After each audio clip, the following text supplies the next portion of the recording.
ҷамъоварии дастранҷи марди деҳқон дар ҳамаи шаҳру навоии вилояти халтон муташаккилона идома дошта, хоҷагиҳои пахтакор мақсаду маром доранд ки истеҳсоли пахтаро қиёс ба соли гузашта зиёд намуда корхонаҳои коркарди пахтаи вилоятро бо ашёи хоми ватанӣ таъмин намоянд.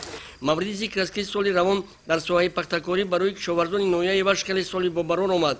хоҷагиҳои пахтакори ҳудуди ноҳия барои гирифтани ҳосили фаровони пахта аз аввали мавсими киштукор бо тавсияи олимону мутахассисони соҳаи кишоварзӣ аз навъҳои тухмиҳои дӯстӣ, туркӣ, австриягӣ ва навъҳои ватанӣ ба иқлими мутобиқ истифода бурда, дар натиҷаи риояи қоидаҳои агротехникӣ дар коркар ва парвариши он тавонистанд ба ҳадафҳои ниҳоии худ ноил гарданд. бинобар иттилои масъулини раёсати кишоварзии ноҳия ин сол дар майдони 9350 гектар кишти помадона гузаронданд ки 1000 гектари онро кишти зери плёнка ташкил медиҳад.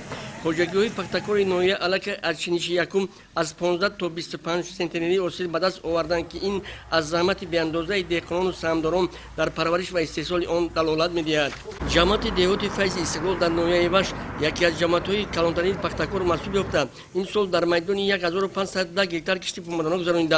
мувофиқи дурнамо бояд хоҷагиҳои пахтакори ҷамъияти мазкур 3620 тонна пахта ҷамъоварӣ намоянд, тавре ки иттилоъ дода шуд то ба имрӯз 950 тонна пахта истеҳсол намуданд ки қиёсбаҳмин давраи соли гузашта 600 тонна зиёд мебошад. дар ҳудуди ҷамъияти мазкур 1200 адад хоҷагиҳои пахтакор фаъолият намуда айни ҳол ба ҷамъоварии ҳосилӣ дар саро бурда машғул мебошанд.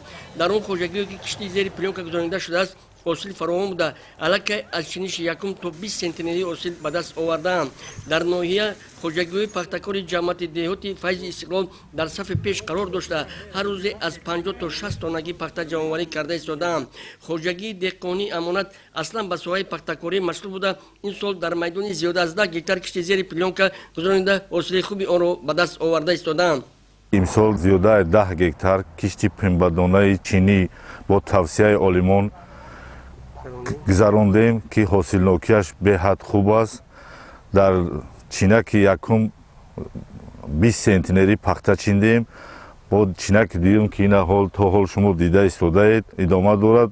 боварӣ дорем ки аз 30 сентнер боло ҳосил мегирем. ба ҳар 1 килограмм пахта 1 сомонӣ ба чинакчиён дода истодаем. хоҷагии деҳқонӣ шодиёна дар ҷамъияти деҳоти файзи истиқлол яке аз хоҷагиҳои калонтарини пахтакор маҳсуб ёфта, дар майдони 43 гектар кишти зери плёнкаро баро монда, таҷрибаи деҳқонон нишон дод ки ин усули кишт хеле манфиатовар буда, ҳосилнокии он қиёс ба кишти муқаррарӣ зиёд мебошад. дар хоҷагии мазкур мушоҳидон нишон дод ки дар ҳар як қитъа замин ҳосилнокии фаровон буда, интизори онро доранд ки ба ҳисоби миёна то 30-35 сентнери ҳосил ба даст биёранд.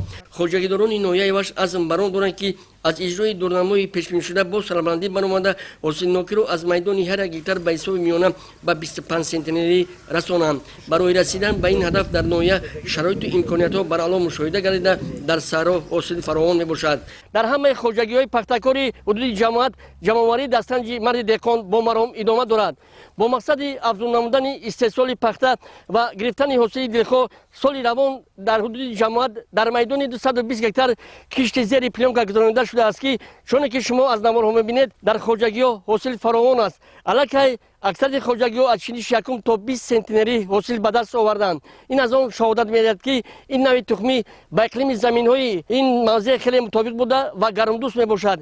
метавон ҳосили дилхоҳи пахтаро аз ин навъи тухмӣ ба даст овард. аллакай ҷамъияти мазкур дар ноҳия дар сафи пеш қарор дошта, то ба имрӯз зиёда аз 950 тонна пахта истеҳсол намуда, вориди корхонаҳои коркарди пахтаи ноҳия намудаанд. холимроди ниёзӣ, ғайрушоҳи мардон, намозали эргаш, барои барномаи ахбор аз ноҳияи вахш.